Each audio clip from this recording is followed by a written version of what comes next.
like 12:30 and Josh is up there rearranging furniture.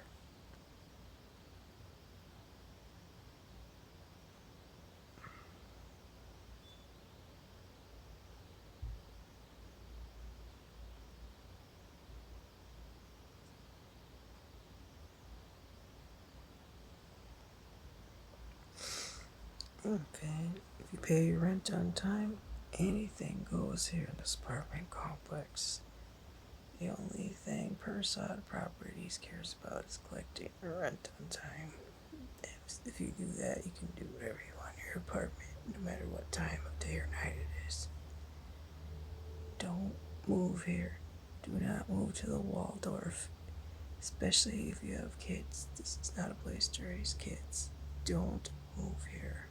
If you already live here, try to move out.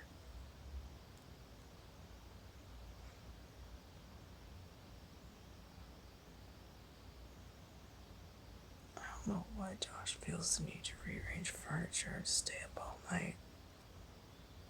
It's like, don't you know drugs are bad for you? They eat away at your body.